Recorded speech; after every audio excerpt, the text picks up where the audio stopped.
I used to think hard work earned love. Every overtime shift, every canceled trip, every tired morning felt worth it because Ava existed at the end of my day.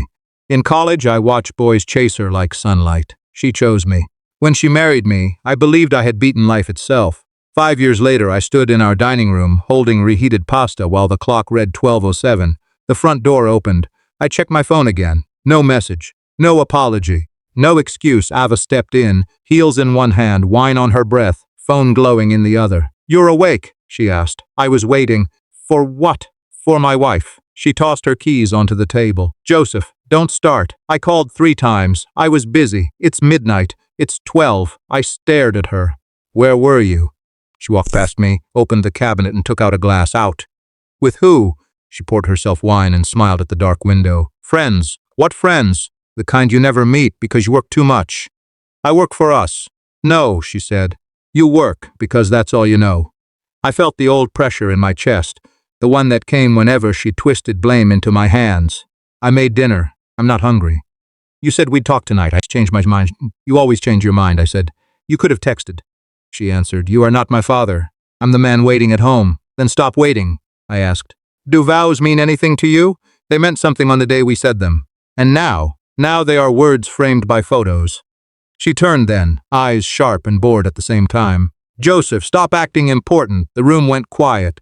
Even the refrigerator hum felt far away. "I'm your husband," I said. "You're my husband on paper." She stepped closer, close enough for me to smell expensive perfume that wasn't hers. Then she said it. "You were never worth loyalty." My fingers loosened around the plate. It slipped into the sink and cracked. I heard myself ask, "Is there someone else?" She laughed softly. "Listen to yourself. That isn't an answer. It's the only answer you deserve. Say yes or no." She sipped wine, taking her time. "There are men who understand ambition, men who know how to live, men who don't come home smelling like office chairs. So yes." She shrugged. "If that helps your little investigation." My throat burned. How long? Long enough to know what I was missing. I wanted to shout. I wanted to throw the glass, break the table, break anything except myself. Instead, I asked, "Why stay?" She looked almost amused. "Because you're reliable. Rent gets paid. Groceries appear. Problems disappear. I loved you." "You still do," she said. "That's the problem." I took a step back like she had pushed me. "All those nights I waited for you, your choice, all those plans, your fantasies. Our marriage? A document," I whispered. "Did any of it matter?" She glanced at the staircase. "I'm tired, Ava." "What now?" "Look at me and tell me you feel nothing." She met my eyes for 1 second. "I feel delayed." Then she walked upstairs. I followed halfway. "We are not finished." She kept climbing. "Ava," she opened the bedroom door. "We need to talk now." We just did. The lock clicked. I stood in the hallway staring at painted wood like it might apologize. After a minute, I went back downstairs. The pasta had gone cold. The broken plate sat in the sink. Her lipstick mark glowed on the wine glass. I remembered carrying boxes into this house, painting walls, building shelves she never noticed. I remembered telling everyone I was lucky. Tonight luck looked like mockery. I picked up our wedding photo from the shelf. We were smiling under summer trees. My hand on her waist, her head on my shoulder. 2 strangers wearing our faces. I sat at the table and waited for tears. None came. Instead, I heard her words again. "Not worth loyalty. They should have destroyed me. They freed me. For months I had begged for scraps and called it patience. I had swallowed insults and called it love. I had feared divorce more than misery. Now the truth stood naked in my kitchen. There was someone else. Maybe several someone else's. There was contempt where love should have lived. There was no marriage left to save. I looked at the photo once more, then set it face down. For the first time that night, I smiled. If she could say it so openly, I could leave just as openly. There I called my office before sunrise. I'm sick," I told reception. "You sound terrible," the woman said. "I feel worse." That part was true. I sat in my car across the street from our house with coffee I never drank. My stomach twisted every time the front curtains moved. I hated myself for hiding there. I hated that suspicion had turned me into a man who watched his own driveway like a stranger.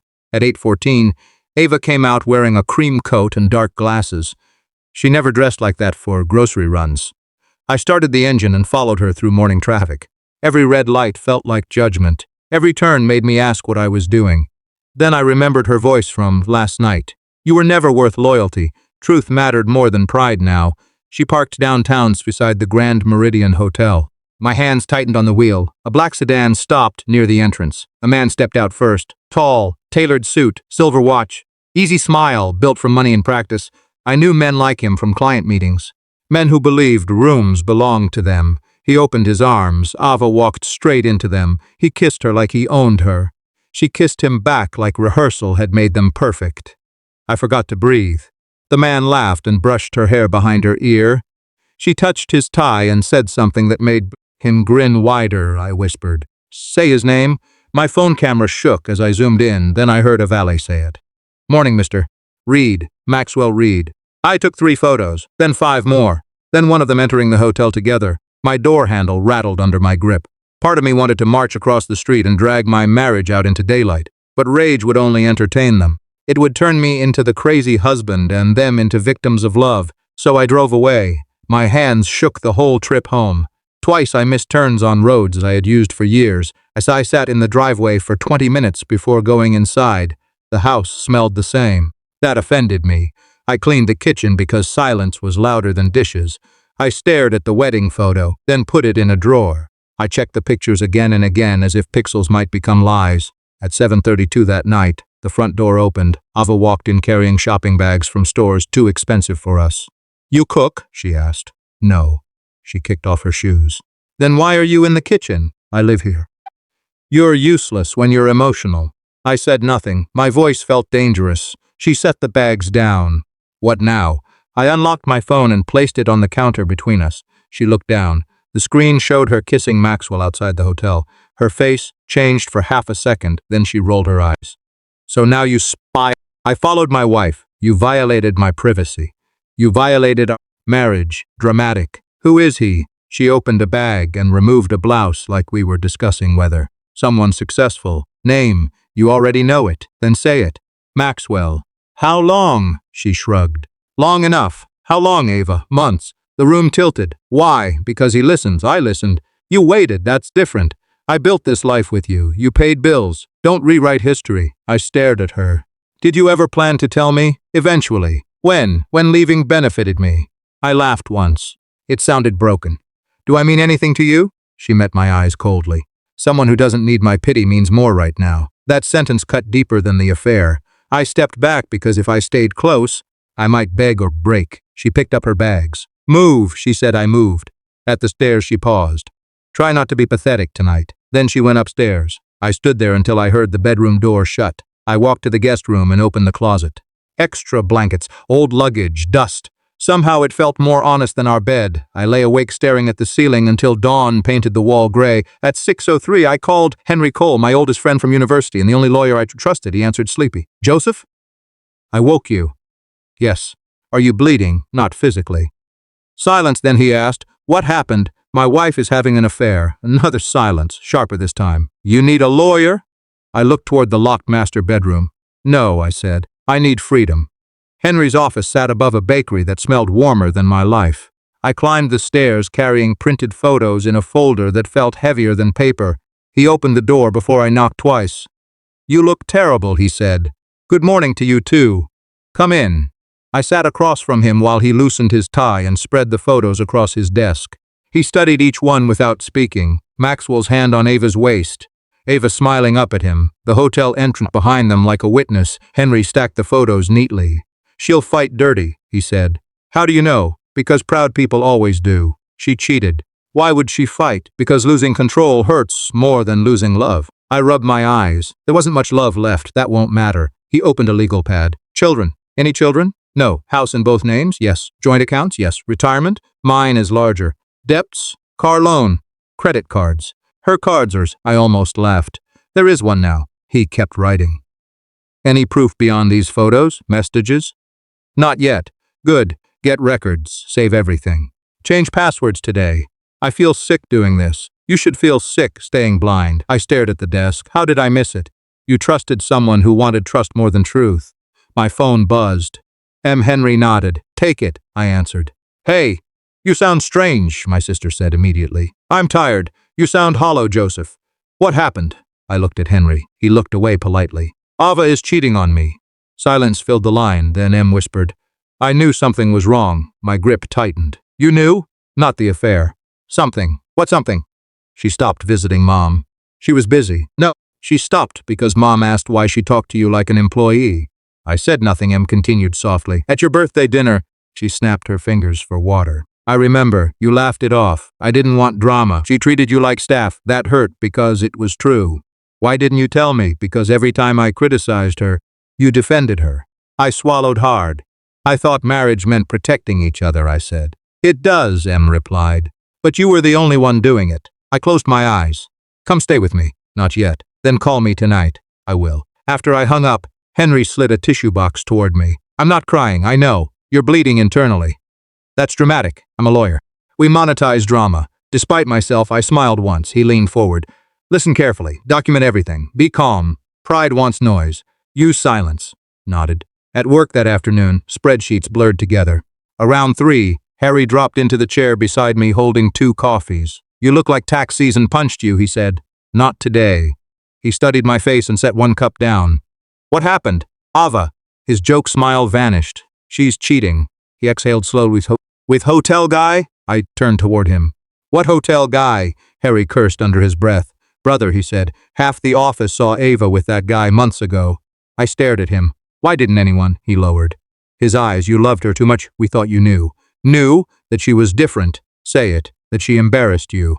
That she flirted. That she liked being seen. My voice dropped. You all watched me defend her.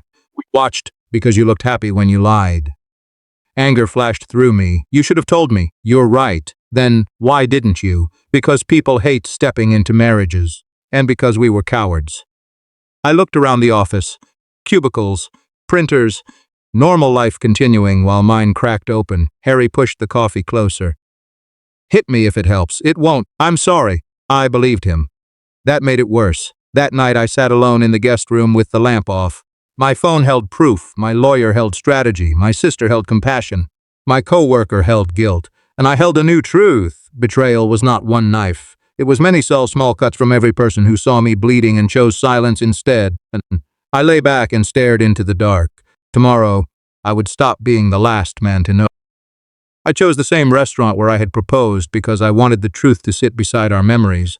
5 years earlier, I had knelt near the window while strangers clapped and Ava cried happy tears. Tonight, the same window reflected a tired man checking the time every minute. She was 23 minutes late.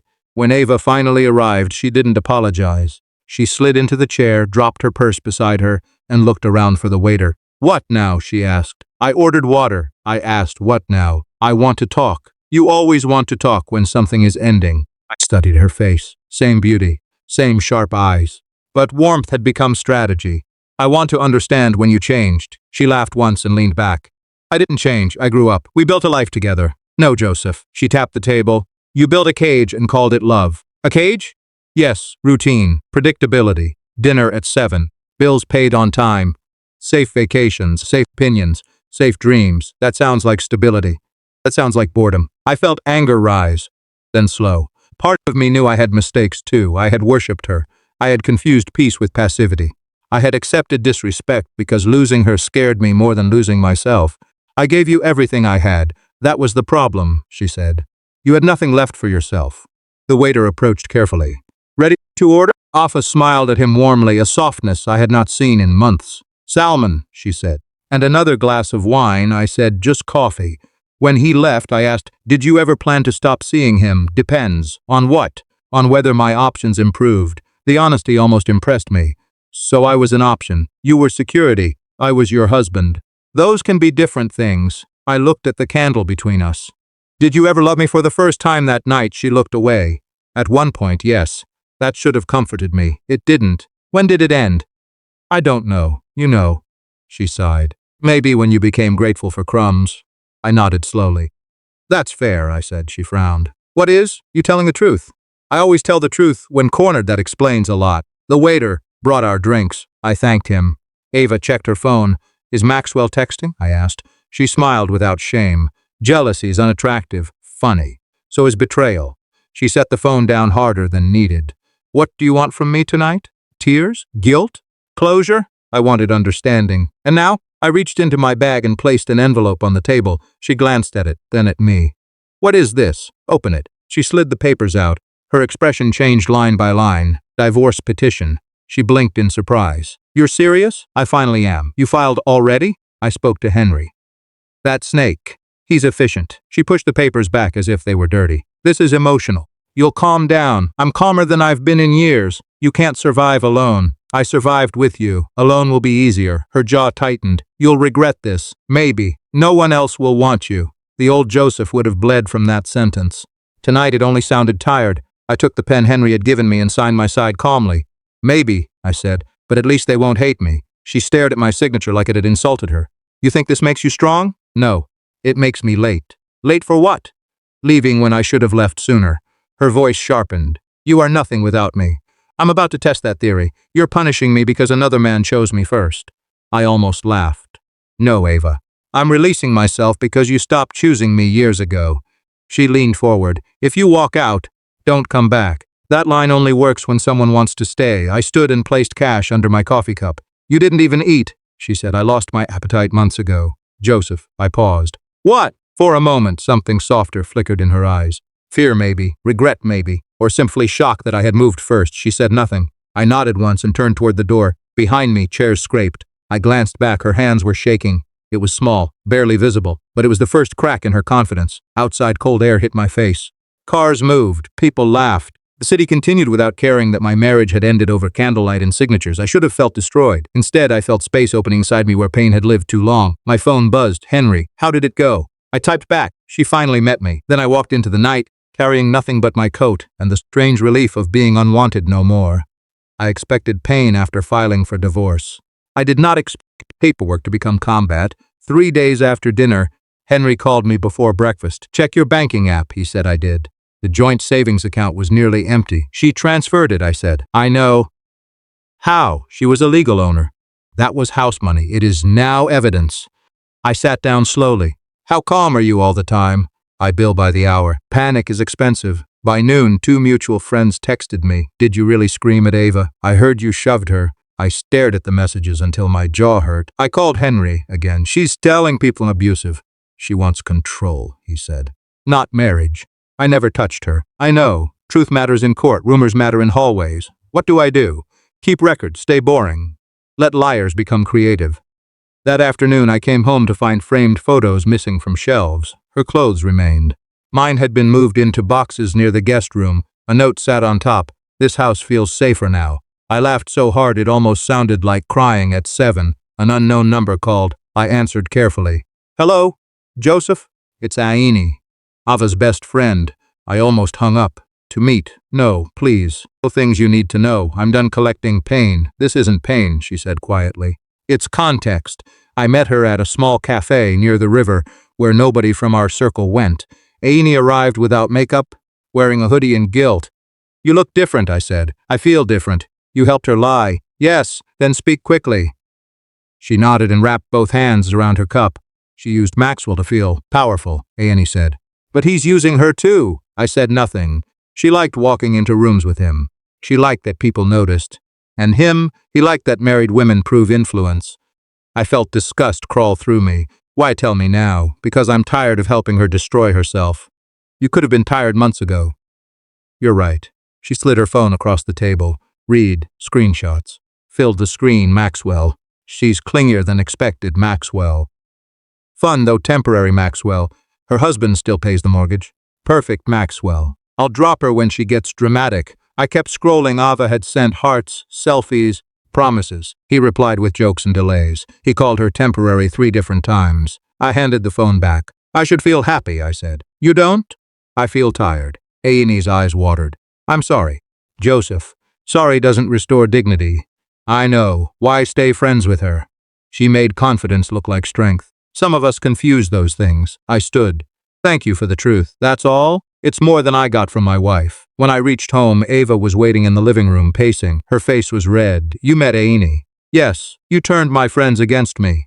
No, I said. Truth did. She betrayed me. You trained people to betray. She had no right to show you private messages. You had no right to become one. She stepped closer. You think you're winning? There is no winning here. You smug coward. I'm just quiet now. Her hand moved before I expected it. The slap cracked across my face. My cheek burned. I did not react. That made her angrier than if I had shouted, Say something. I looked at her. Fight me, Joseph, I already did. For years, she shoved my shoulder. You made me miserable. I made you comfortable. You were weak. I was loyal. Same thing. No, I said.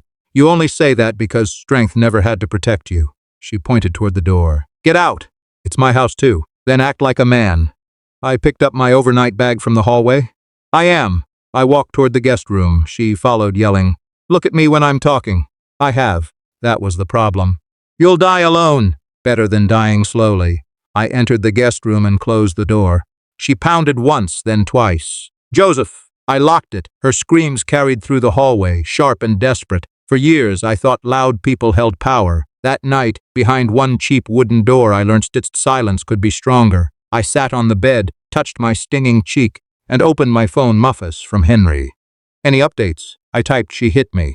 I stayed calm, he replied instantly, good. Document it. Also buy a camera. Wars behind closed doors need witnesses. I looked at the locked door and finally understood this marriage was over. Now it was only cleanup. 2 weeks after the slap, I stopped waking up angry. That was when his life started entertaining itself. I was packing boxes in the apartment Henry had helped me rent when Harry called. Turn on the news, he said. I'm busy. You'll become less busy in 10 seconds. I found the remote and switched channels. A reporter stood outside a glass tower downtown behind her. Cameras crowded the sidewalk. Security guards blocked the doors. Employees rushed past with lowered heads. The headline read Capital under fraud investigation. She sat down on a half-packed box. Harry laughed through the phone, recognized the building, Maxwell's office. Your ex-wife has expensive taste. She isn't my ex-wife yet. Details, the reporter continued. Investors had pulled out overnight. Accounts were frozen pending review.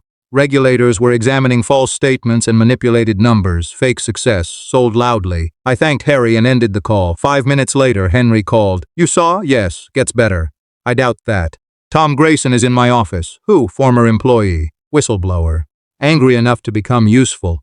I drove over immediately. Tom looked exhausted and relieved at the same time. Mid-30s. Cheap suit. Honest eyes. Henry pointed at an empty chair. Sit, listen. Tom slid a folder toward me. He used fake numbers and fake charm, Tom said. Investors loved him. I opened the folder. Internal emails, altered reports. Promises no company could keep. Why come forward now? I asked. Because I help build lives, he said. And because he never pays loyalty back. That sentence sounded familiar. Tom leaned back. Your wife wasn't special, he said. She was one of many. I kept my face still. What do you mean? Different women, different stories. He liked chasing admiration. Henry muttered. Predictable narcissist, Tom continued. He bragged about married women most. I closed the folder slowly. Why tell me that? Because men deserve facts too. I nodded once. Thank you. When Tom left, Henry watched me carefully. You okay? I feel strangely bored. That's healing, or shock, same family. I returned to the apartment and packed dishes in silence. At 8:11 p.m., my phone rang. Overreich then again. And again. By 9:03, she had called 12 times. By 10:17:23, I stared at the screen until it rang once more. Then I answered, Joseph, please. Her voice was broken, rushed, breathless. Maxwell lied to me. I sealed a box with tape. You lied to me first. I didn't know about the fraud. You knew about cheating. Please don't do this. Do what? Be cold. I looked around the empty apartment. I was preparing to leave. Lamp unplugged, shelves bare, clean walls where photos used to hang. I learned from experience. She started crying. He said everything was secure. He said he loved me. I almost pitied her. Then I remembered hotel doors, insults, my cheek burning. I need help, she whispered. I sat on the floor beside my boxes. I needed help too, I said, and hung up. She called again immediately. I turned the phone face down. The room became quiet except for traffic outside and tape peeling from the roll in my hand. For years I thought revenge meant causing pain, winning arguments, exposing secrets, making someone suffer exactly as they made me suffer. But hearing panic in Ava's voice taught me something else. Sometimes truth does the job for you. I finished packing the last kitchen glass and placed it gently in a box marked fragile. Then I laughed once. Some labels arrived late. At midnight, Henry texted, do not answer further calls. Save records. Sleep, I typed back, I think I already slept. For years, he replied, good. Stay awake now. I turned off the lights, lay on the floor because the bed was already dismantled, and listened to silence. It sounded expensive. My new apartment was half the size of the old house and twice as peaceful. No designer candles I hated. No slammed doors. No expensive silence. Just one couch, two plates, clean walls, and space that belonged to me. I woke at 6 every morning because pain had trained me to wake early. Instead of staring at ceilings, I used it. I ran 3 miles the first day and nearly died. On the second day, I ran 3 again. By the third week, I stopped counting misery and started counting progress. I trained before work, worked late, cooked simple meals, and slept deeply for the first time in years. One Saturday morning, someone knocked hard enough to sound judgmental. I opened the door. Taylor stood there holding 2 coffees and wearing the expression of someone ready to mock me for growth. "You look annoyingly healthy," she said. "You always insult me kindly. It's my gift." I let her in. Taylor had known me since college. She was honest in ways most people considered rude and loyal in ways most people never reached. She looked around the apartment. "This place is depressing." "Thank you." "It's a compliment. Empty rooms mean no drama." She handed me a coffee and sat on the couch. "So," she said, "how miserable are you today?" "Only medium." "Good. Last month you were premium miserable." I laughed. She pointed at my gym bag. "You're lifting now?" "I'm trying." "No, trying is for diets." "Are you doing it?" "Yes, better." She sipped her coffee and watched me quietly. "What?" I asked. "You look different." "Divorce lighting." "No." She shook her head. "You look present." I sat across from her. "I wasted years. You learned years. I begged someone to love me. You begged someone to stop using you. That sounds worse." "It is." She leaned forward. "You were addicted to saving, Ava," she said. "Now save yourself." I said nothing. She stood and walked to the kitchen. "You own vegetables now. I'm changing. This is alarming." She opened the fridge, nodded approval, then yelled back, "Good. Keep going." That sentence stayed with me long after she left. At work, I stopped apologizing before speaking. I asked for better accounts. I negotiated harder. I left on time when possible and stayed late when useful, not when guilty. 3 months after moving out, my manager called me in. "Big client," he said. "Don't embarrass us. No pressure." Exactly. The client was Megan Frost. She entered the conference room carrying her own laptop while 2 assistants struggled with files behind her. She wore confidence like it was natural. "Joseph?" she asked. "That's me. I prefer direct people." "Are you direct?" "When I'm allowed." "Allowed by who?" "Old habits." She smiled once. "Good answer." We discussed numbers for 40 minutes. She caught mistakes quickly, respected clarity, and hated wasted words. At one point, she closed the folder. "You've been through something," she said. "What makes you think that?" "People don't become calm without surviving chaos." I leaned back. "Maybe I'm just tired." "No. Tired people fidget. You listen before reacting." "That sounds flattering. It's observation." She reopened the folder. "Can you fix this contract issue?" "Yes." "How fast?" "Today, good." I like scars that became skills. After the meeting, my manager rushed in. "How did you get her laughing?" I answered questions. "She terrifies everyone. She seems efficient." "She made a senior partner cry last year." I shrugged. Later that evening, I sat alone in my apartment eating grilled chicken badly seasoned by optimism. My phone buzzed. "Taylor, still alive?" "Me, yes." "Met a client who weaponizes competence." "Taylor, hot?" "Me, psychologically dangerous." "Taylor, so yes." I smiled and set the phone down. The room was quiet. My body ached from training. My calendar was full. My mind was clearer than it had been in years. For the first time, my scars felt like strength. They were not proof that I had been broken. They were proof that I had healed badly at first, then correctly. I stood, washed my plate, and looked at my reflection in the dark kitchen window. I still looked like me, but I no longer looked like a man waiting to be chosen. Tomorrow I would run again. And this time, I already knew the direction. The first time Ava waited for me, she was standing outside my office building at 5:30 with both hands around a paper cup, plain coat. Flat shoes, no makeup, no confidence. She looked smaller somehow, as if pride had been expensive to carry. I almost walked past her. "Joseph," I stopped. "I just want to talk. We talked for years." "You never listened?" People moved around us toward buses and cars. She looked down, embarrassed by public air. "Please." 5 minutes. "You wasted more than that already." She flinched. "I deserve that." "Yes, I should have kept walking." Instead, I nodded toward a bench near the entrance. 5 minutes. We sat with space between us. She stared at her untouched coffee. "I was stupid," she said. "Yes. I know you think I'm here because of Maxwell. I don't think. I remember. He lied to everyone. You lied to me personally." She wiped at her eyes. "I thought attention meant view." I stayed silent. When men wanted me, I felt powerful. You felt borrowed power. She looked at me, surprised. Maybe mistook being chosen for being valuable. That sounds like something Henry would say. I learned from pain, not Henry. She laughed weakly, then cried harder because even laughter hurt now. I lost friends, she said. You used them. I lost money. You chased appearances. I lost myself. You offered yourself cheaply. She covered her face. You hate me? No. That sounds worse. It should. She lowered her hands slowly. I miss home for one dangerous second. I almost pitied her. Then I remembered cold dinners under warm lights. Nights waiting beside untouched plates. Lies told casually. The way she measured me against richer men like I was a product with weak features. I remembered my cheek burning. You don't miss home, I said. You miss having someone who loved you without conditions. Her shoulders shook. I know I ruined it. Yes. I know I can't ask for forgiveness. Then don't. She inhaled sharply. I need you to know I loved you in my own way. Your way was hunger. That's cruel. It's accurate. She reached for my hand. I looked at it until she slowly pulled back. I can change, she whispered. Maybe, I said, but not with me. She broke then. No elegance, no pride. Just open grief spilling onto the sidewalk between office workers pretending not to stare. I was scared, she said. You were good, and I didn't know how to deserve good. I felt that sentence hit somewhere old inside me. Then you should have learned, I said. I'm learning now. Late lessons are still lessons. She nodded through tears. Do you ever miss me? I answered honestly. I miss the person I hoped you were. That seemed to hurt more than anger. 2 security guards approached carefully from the lobby. Sir, is everything all right? One asked me. Yes, I said. She's leaving. Ava stood before they could touch her. I'm not causing trouble. The older guard nodded politely. Mom, we need to keep the entrance clear. She looked at me one last time.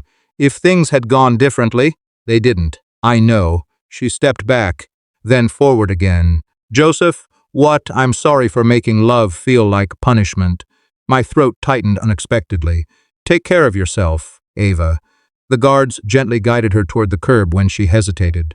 She cried openly the whole way, wiping tears with shaking hands. Cars passed, doors opened and closed. The city stayed indifferent. I watched until she entered a taxi and disappeared into traffic. I searched myself for triumph. There was none. No joy, no revenge, no hunger to witness more damage. Only closure. I went upstairs to my office and sat at my desk. A few minutes later, Megan knocked once and entered. You look like someone just returned a ghost, she said. Something like that. Need a minute? No.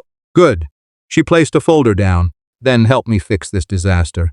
I opened the file and smiled faintly. Life had done what I could not. It moved forward whether I was ready or not. So I did too. And for once, forward felt natural. Months passed in a strange silence that felt like recovery pretending to be normal life. Work grew faster. My body grew stronger. My mind stopped replaying old arguments like broken recordings. Then Henry called me one morning. It's done, he said. What is the final hearing? Today. I sat up slowly. She agreed? She signed yesterday. I didn't answer immediately. Henry added, You should still come. I said, I will. The courthouse felt colder than I remembered, like it belonged more to endings than justice. I arrived early and saw Ava already sitting inside the hallway. She looked different again. Not glamorous, not angry, just quiet. When she saw me, she didn't stand. You came, she said. I had to. For paperwork? For closure. She nodded slowly. Inside, the judge spoke quickly, almost bored. Both parties agreed to dissolve the marriage. Henry answered, Yes. Your Honor. Ava said nothing. The judge barely looked. Sign here, here, and here. I signed first. My pen didn't shake. Ava said her papers for a long time. You don't have to rush, I said quietly. She gave a weak smile. I've been rushing. No dramatic pause, no protest. Just ink meeting paper. When it was done, the judge closed the file. Marriage dissolved, he said.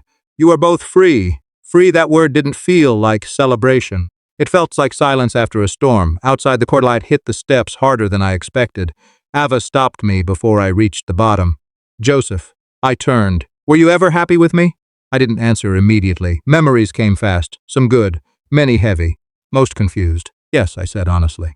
That's why this hurt. Her lips pressed together. She nodded slowly like she was accepting a verdict she had already known. I did love you once, she said, I know. A long pause followed, then she asked softly, Do you hate me? I looked at her carefully. All the anger I once carried felt far away now, like it belonged to another man. No, I said. Hate keeps people tied together. Her eyes filled again. I'm sorry, she whispered. I shook my head slightly. Don't say it to me. She frowned. Then to who? Say it to the version of me who begged you to stay, I said. The one who accepted crumbs and called it love. That hit her harder than anything else. She looked down at her hands. I didn't know how to love properly, she said. I know, I replied. But not knowing still costs someone everything. She nodded again, tears falling quietly now instead of breaking. I hope you're happy, she said. I'm learning how to be. She stepped back like she was afraid to stand too close to my new life. Then she whispered, Goodbye, Joseph. Goodbye, Ava. I turned first. I walked down the courthouse steps slowly, feeling each step land lighter than the last. The air outside felt different. Not better, just open. No more waiting for calls. No more checking messages. No more defending a love that didn't defend me. Behind me, I heard her exhale like something had finally left her chest, too. I didn't look back. Some endings feel like funerals. This one felt like sunrise. A year changed more than I expected. I didn't wake up one morning feeling healed. It happened slowly, like noise fading without permission. Better apartment, better health, better boundaries, better peace. I used to think people exaggerated when they said that. Now I lived it. My mornings started with runs instead of arguments. My nights ended with silence instead of waiting. My phone stopped feeling like a trap. Work also changed. I closed a major deal that had taken months of negotiation, and Henry called me right after. You're becoming expensive, he said. I'm becoming accurate. Same thing in business. That evening, I met Taylor and Megan for dinner. Taylor arrived first, already judging the restaurant. This place is trying too hard, she said. It's dinner, not a philosophy exam. Megan followed, calm as always, scanning the room like she understood it before entering. You picked well, she said to me. I had help. Taylor laughed. He's evolving. It's concerning. We sat, ordered food, and the conversation stayed light. Taylor leaned back. So, she said, do we congratulate you or interrogate you? For what? For disappearing from emotional chaos. I didn't disappear. I upgraded. Megan smiled slightly. That sounds like denial with confidence. I accept that interpretation. Taylor pointed at me with her fork. You smile more now, Megan said. I paused. Because no one insults me before breakfast anymore, I replied. Taylor nearly choked laughing. That is the lowest bar for happiness I've ever heard, and yet it works. Megan studied me. You don't react like you used to. I don't have to. That's new. It's necessary. Taylor tilted her head. Do you ever miss it? Miss what? Intensity. Drama. That kind of love. I thought about it, honestly. No, I said. I don't miss drowning. Megan nodded slowly like she approved of the answer. That's the first healthy sentence I've heard from you, she said. Don't celebrate too early. We finished dinner late. Outside. The city was alive in that quiet way where everything felt like it was moving forward without asking permission. We stepped out together. Taylor stretched. I'm stealing your next free evening, she said. You'll need to book it. I hate how serious you've become. I prefer stable. Megan adjusted her coat. I have another project next month, she said. I want you on it. Why me? Because you don't panic anymore. That's not a skill. In my world, it is. We walked toward the sidewalk together. That's when I saw her Ava across the street, standing alone near a bus stop. No crowd around her, no confidence in her posture. Just stillness waiting. I stopped without realizing. Taylor noticed first. What is it? I didn't answer immediately. Megan followed my gaze. Oh, she said quietly. Ava looked up at the same moment. Our eyes met for 1 second. The world did something dangerous. It tried to rewind. I saw flashes I didn't ask for. A wedding dance under warm lights. Lazy Sundays on a couch we both thought would last forever. Promises whispered in dark rooms that meant something once. My chest tightened. Not with pain, but memory. Then it passed. Because memory is not ownership, it's history. Ava gave a small smile. Not hopeful. Not angry. Just tired recognition. I returned a polite nod. Nothing more. No anger came up. No ache followed. No part of me moved toward her. She looked away first. The bus arrived. She stepped forward and disappeared behind the door. It drove off. Taylor watched me carefully. You okay? I exhaled slowly. Then I smiled. I'm better than okay. Megan raised an eyebrow. That sounded final. It is. We started walking again. Sea light stretched ahead like something that didn't care who I used to be. Taylor bumped my shoulder lightly. You didn't even blink, she said. I used to blink too much. Megan walked slightly ahead now. You've changed, she said. I had to. Taylor glanced back toward the empty bus stop. No regret. I thought about it properly. No, I said. Just distance. She nodded once. That's healthier than I expected from you. I had bad training. Taylor laughed softly. We crossed the street together. As we walked deeper into the city lights, I finally understood something I should have learned earlier in life. Love without respect is just slow pain. And freedom doesn't announce itself. It begins quietly, the moment you stop looking back.